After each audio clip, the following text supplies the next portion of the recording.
En aquascaping, il y a beaucoup de croyances au niveau de plein de choses et tout, et aujourd'hui il était temps que je m'occupe de tous les mythes qu'on peut entendre, les plus gros mythes sur l'aquascaping. Je vous ai rassemblé un petit panel de choses qu'on entend régulièrement dans le monde de l'aquascaping, peut-être des choses que vous saurez, des choses que vous saurez pas.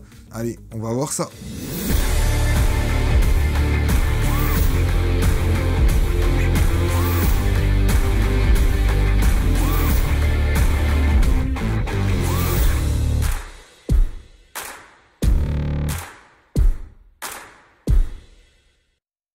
Bonjour, moi c'est Jordan, je suis ravi que vous soyez avec moi en ma compagnie pour cette nouvelle vidéo. Il y a une nouvelle vidéo tous les vendredis, donc n'hésite pas à t'abonner si tu veux pas les louper. Bon, les croyances populaires, il y en a pas mal, j'ai essayé d'en rassembler un maximum, et surtout les plus connues et populaires, pour vraiment vous parler de tout ça. Et on va commencer par l'une des plus discutées dans le hobby, c'est les changements d'eau. Ah, les changements d'eau. Évidemment, c'est vraiment un sujet qui est très discuté dans l'aquariophilie, c'est d'ailleurs l'un des sujets qu'on discute le plus souvent au tout début qu'on commence dans l'aquariophilie. Mais là, on parle plutôt d'aquascaping, et pour moi, c'est une mauvaise idée de faire ça en aquascaping. J'en parle souvent, mais l'aquascaping, c'est un peu un équilibre qui est très fragile dans les aquariums, donc en fait, ça va demander vraiment une rigueur assez spécifique, et en fait, les changements d'eau, c'est te garantir que tu pourras faire plus d'erreurs. Ça va te augmenter ta marge d'erreur dans ton aquarium en fait. Ce que je veux dire par là, c'est que c'est pas impossible de faire son changement d'eau, hein. Il y a beaucoup d'aquascapers qui se tentent à faire ça, mais en fait ça va demander plus de rigueur, encore plus de précision, et c'est pas forcément quelque chose qui est à la portée de tout le monde. Je dirais même que parfois on peut avoir des erreurs très facilement pour une simple petite broutille. Moi c'est quelque chose que je préfère éviter, parce que je me dis que si on a une marge de sécurité, eh ben on a un peu plus l'esprit tranquille en fait. Par exemple, si vous nourrissez beaucoup de trop par moment, si vous mettez trop d'engrais dans vos aquariums, alors parce que je sais pas, vous avez fait une pression de pompe supplémentaire ou quelque chose comme ça, bah vous allez rompre votre équilibre. Et les changements d'eau, c'est comme un retour à zéro, c'est comme un reset quoi. On repart de zéro, et donc du coup on enlève tout ce qu'il y avait en trop, toutes les cochonneries qu'on a pu faire, tout ce genre de choses. Et donc du coup bah c'est quand même vachement intéressant. C'est pour ça que pour moi c'est très intéressant de le faire, et d'ailleurs il n'y a pas de honte à faire des changements d'eau, hein. C'est pas parce que vous faites des changements d'eau que vous êtes moins bon que celui qui n'en fait pas. Le champion d'IAPLC Joachim fait bien 2 changements d'eau par semaine, et c'est pas pour ça que c'est un ringard, hein. Au contraire, c'est juste que c'est sa méthode, et qu'il estime que c'est mieux de faire plusieurs changements d'eau par semaine. Deuxième mythe, le soleil cause des algues. Alors je vais pas vous refaire toutes les explications, j'ai sorti une vidéo exprès sur le sujet qui apparaît par là. Donc voilà, n'hésite pas à te faire plaisir si tu veux comprendre pourquoi le soleil n'est pas vraiment un problème pour tes aquariums. Troisième mythe, les mangeurs d'algues sont la solution à vos problèmes d'algues. C'est probablement faux en fait. Les mangeurs d'algues en fait ils sont là pour vous aider. Ils aident à nettoyer, à vraiment clean de façon plus précise. Mais si vous avez une invasion d'algues, ils vont pas tout vous manger, hein, loin de là. Hein. Rien ne sera plus performant qu'une bonne régularité dans votre aquarium. Aussi, frotter ses propres pierres de temps en temps et tout, ça peut apporter vraiment quelque chose pour clean plus facilement. Je veux dire, moi j'avais des autosynclus dans mes aquariums, ça m'empêche pas que la pierre avait comme une patine en fait, une petite couche. Tous les poissons et les crevettes ne peuvent pas en fait tout enlever, et parfois c'est sûr que faire ce travail-là va nous aider. Et après, bon, c'est au bon vouloir de chacun. Si certaines personnes pensent que c'est mieux d'avoir une bonne couche verte sur son aquarium, c'est leur problème. Moi, parfois, c'est pas ce que j'ai envie, mais c'est pas les mangeurs d'algues qui vont me régler ce problème-là. Et le problème qu'il y a en aquascaping, c'est qu'on considère que c'est les standards, qu'on voit... vous voyez très peu d'aquascaping sans au moins un mangeur d'algues dans vos aquariums, et c'est ce qui fait que, machinalement, on pense que c'est nécessaire dans un aquascaping de mettre des mangeurs d'algues. C'est dommage que ça incite les gens inconsciemment de mettre des mangeurs d'algues et pas d'avoir une population qui leur fait envie, mais malheureusement c'est comme ça et on peut rien y faire. Quatrième mythe, les problèmes d'algues ou les problèmes de carence sont liés aux engrais. Alors évidemment, j'ai aussi sorti une vidéo sur le sujet, mais il faut savoir que les gens font une fixette vraiment sur les engrais, que pour eux c'est quasiment la base de leur aquarium. Mais c'est pas... en vérité, c'est loin d'être le cas, et en fait, il y a plein d'autres éléments qui sont vraiment très importants comparés aux engrais. Donc je te conseille de toujours vérifier tes autres choses avant, plutôt que de te focaliser sur les engrais en fait. Un manque d'oxygène qui peut entraîner un manque de bactéries. un déréglage du CO2, ou même par exemple faire ces changements d'eau un coup le lundi, après le jeudi, après le dimanche. Tout ça, ça peut provoquer des algues. Les changements d'eau, ils font partie de la régularité, et quand je vous dis ça, en fait, on peut se rendre compte que tout ce qui peut être irrégulier peut provoquer des algues, en fait. Il faut être hyper attentif en aquariophilie. Souvent on pense régler un problème en faisant une action, mais on se doute pas que en fait cette action a une répercussion sur une autre action, qui a répercussion sur une autre action, et qui fait que c'est plusieurs choses qui s'enchaînent, et en fait on croit avoir réglé le problème parce qu'on a juste changé ça, et en fait c'est pas vraiment le cas. Comme par exemple si vous réduisez la température dans votre aquarium, ça va avoir plusieurs effets. Conséquence numéro 1, l'eau va se charger un peu plus en oxygène et en CO2. Conséquence numéro 2, grâce au gain d'oxygène, les bactéries dans votre aquarium vont être augmentées.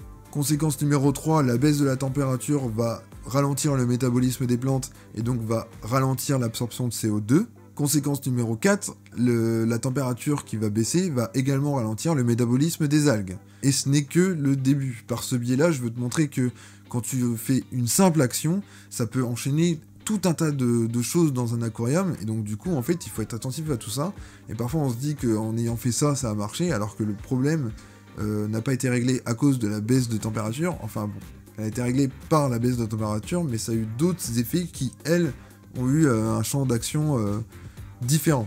Donc pour moi par exemple, imaginons que si votre problème était lié aux bactéries, baisser la température pourrait régler votre problème, mais une autre façon de faire pourrait aussi régler votre problème. C'est ça que je veux vous expliquer. Cinquième mythe, la plantation des plantes à tiges nécessite de la place.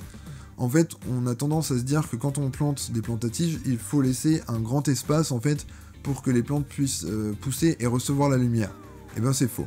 C'est vrai que si vous mettez des plantes avec un espace bien espacé, en fait la lumière va forcément passer mieux parce qu'il n'y aura pas toutes les feuilles qui vont empêcher la lumière de traverser votre buisson, et donc du coup les plantes recevront plus de lumière. Mais en aquascaping, donc déjà on cherche à avoir des beaux buissons bien compacts, donc déjà les éloigner c'est pas forcément une solution, et en plus quand vous taillez vos plantes, les plantes se multiplient, donc au bout d'un moment, elles finiront quand même par être proches et par être serrées, ce sera inévitable. Et dans le hobby, les lumières sont plutôt fortes, ce qui fait qu'en fait elles arrivent quand même à traverser les buissons de plantes, et à atteindre vraiment des zones un peu plus basses. Alors je vous dis pas qu'elles vont atteindre de 40 cm jusqu'au dernier centimètre en lumière, mais en fait elles arriveront quand même à traverser une bonne partie du buisson. Sixième mythe, une coupure de lumière en pleine période de la photosynthèse sera bénéfique contre les algues. C'est une technique ancienne mais que pas mal de gens font encore, c'est une espèce de croyance où on pense que en fait si on coupe la photosynthèse en pleine période de photosynthèse et qu'on redémarre, qu'on fait une pause en fait de 1 ou 2 heures et qu'on redémarre après, en fait on aura moins de problèmes d'algues. Pour moi c'est un peu compliqué à expliquer, mais les plantes en fait elles sont en quelque sorte les descendantes des algues, et les algues en fait elles ont un fonctionnement un peu différent, mais elles font quand même la photosynthèse comme les plantes. Donc s'il y a de la lumière, et ben elles feront la photosynthèse en fait. Donc ce n'est pas très utile de faire ça, mais par contre vous allez perturber le rythme circadien de vos poissons, et en fait il s'agit du rythme biologique de vos poissons. Si vous perturbez le rythme biologique d'un être humain, il se passe quoi? Vous êtes fatigué, vous êtes stressé, vous êtes plus émotif, et je pense qu'on peut appliquer la même chose en fait aux poissons. Et une étape, le stress, qu'est-ce que ça fait? Ça réduit la durée de vie potentielle d'un poisson, ça peut aussi provoquer des maladies, etc. Donc c'est vraiment pas une bonne idée de faire ça, et je pense qu'il vaut mieux en fait partir sur une période de photosynthèse normale pour garder en fait un rythme biologique correct. Septième mythe, le CO2 ce n'est pas pour les débutants. Je vois vraiment pas pourquoi on répète tout le temps ça en aquariophilie. Qu'est-ce qui fait que c'est si difficile quoi? Je veux dire, un filtre c'est aussi compliqué et on n'en fait pas tout un plat, hein. La filtration, c'est un système de filtre qui comprend plusieurs paniers avec plusieurs types de filtration. Différentes matières de filtration, différentes masses de filtration biologique, différentes entrées et sorties, thermomètre ou pas thermomètre. Un CO2, c'est une injection, c'est une bouteille qui est pressurisée par un engin, et une sortie avec un diffuseur. Hein. C'est juste ça, hein. Faut juste le régler en fait. La seule chose à faire, c'est être toujours capable de le réalimenter très rapidement, si jamais vous avez une panne ou qu'il est fini, quoi, parce que ça va provoquer un déséquilibre, et là vous allez avoir des algues. Mais sinon, en fait, il n'y a rien de compliqué, hein. Ah ouais, on me dit qu'avec un filtre, c'est pas possible d'avoir des problèmes d'algues. Bah si, en fait, si jamais tu nettoies pas ton filtre jamais, et que dans les tuyaux, il y a trop d'algues qui s'accumulent et ça ralentit le courant, c'est possible que vous ayez plus assez de courant, plus assez d'oxygène, et que du coup vous ayez une baisse de bactéries, et que ça provoque des algues par exemple.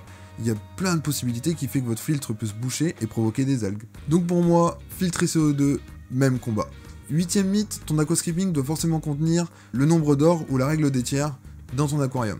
Je fais partie des gens qui en parlent souvent, qui popularisent vachement cette technique de la règle des tiers et tout. C'est normal, j'ai fait une formation en art, donc j'ai tendance à rabattre ça, évidemment, parce que je trouve que c'est quelque chose qui aide vachement, surtout quand on n'a pas la fibre artistique au début. Ça aide vachement à positionner et à avoir tout de suite quelque chose qui rend esthétique. En fait, quand je vous parle de cette règle, c'est juste pour vous aider et vous assurer que même si vous n'êtes pas doué et que c'est votre premier aquarium et que vous n'avez jamais fait d'art, en fait, vous allez réussir à faire quelque chose d'esthétique très facilement sans trop vous prendre la tête. Ça, c'est juste histoire de cadrer bien le sujet, etc. Ces règles, c'est des fondamentaux, mais elles sont pas forcément obligatoires. On peut vraiment faire des aquascaping qui sont très jolis et qui n'ont pas ces règles-là. Hein. C'est pas forcément le truc le plus important dans un aquascaping. C'est juste pour vous aider, en fait. Regardez par exemple cet aquarium que je vous remonte régulièrement, il a absolument pas de règle des tiers, et si j'avais opté pour une règle des tiers, il aurait pu du tout été dans la même façon, enfin en fait il aurait pu raconter la même chose, ça aurait été vraiment très différent au niveau esthétique, et pour moi ça a vraiment quelque chose d'impactant en fait. Ça montre que on n'est pas obligé de suivre cette règle des tiers. Hein. Moi je vous conseille de l'utiliser au début quand vous n'avez pas l'habitude, mais qu'après en fait vous n'utilisez pas trop souvent cette règle parce qu'en fait après on s'y attache trop, on n'est plus capable de faire sans. 9ème mythe, il faut mettre plus de fer pour que les plantes deviennent plus rouges. Alors ce mythe commence à partir de plus en plus, mais avant c'était vraiment au cœur du débat, c'était il fallait rajouter plus de fer et on aurait des plantes vraiment beaucoup plus rouges.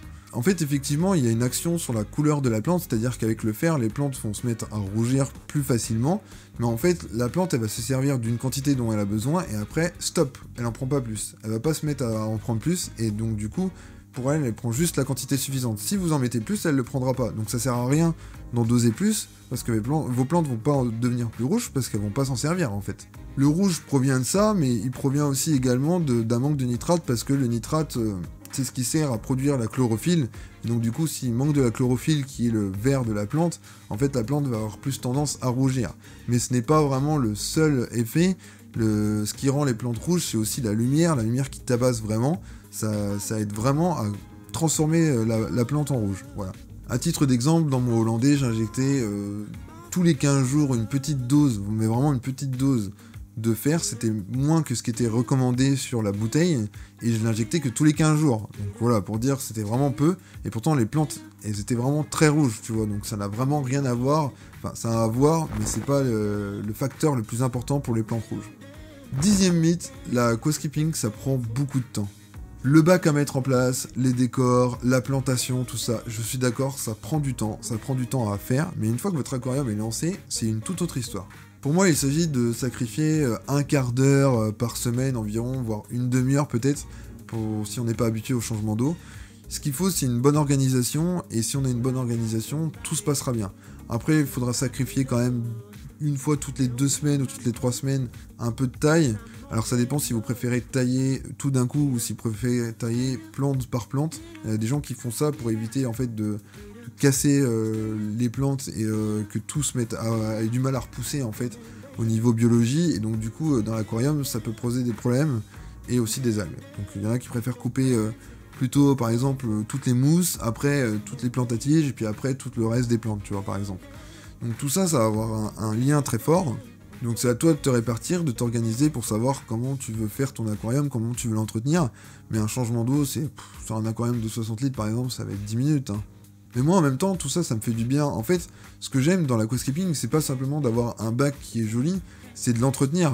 Pour moi, ça a un côté relaxant, ça nous occupe, ça nous vide l'esprit en fait. Et c'est quelque chose que j'aime bien. Et pour moi, quand on arrive à ce stade, c'est qu'on aime vraiment, qu'on est vraiment très très passionné. C'est pas le simple but d'avoir quelque chose de joli dans sa maison, c'est vraiment être à fond dedans, aimer, tailler, entretenir, etc. Pour moi, c'est un kiff. Hein. Vous faites quelque chose qui demande concentration, c'est très agréable, du calme, etc. C'est vraiment quelque chose qui est très relaxant. Évidemment, si vous avez la sensation que c'est une corvée, c'est un peu plus compliqué à mettre en place, mais une bonne organisation rattrapera tout le retard qu'on pourrait avoir avec une mauvaise organisation. C'était donc 10 mythes pour les aquascaping. N'hésite pas à me lâcher un like si t'as aimé ce genre de vidéo, si tu veux en voir d'autres dans ce style-là. Hein. Bon, il est temps de vous laisser, on se revoit vendredi prochain. Allez, salut!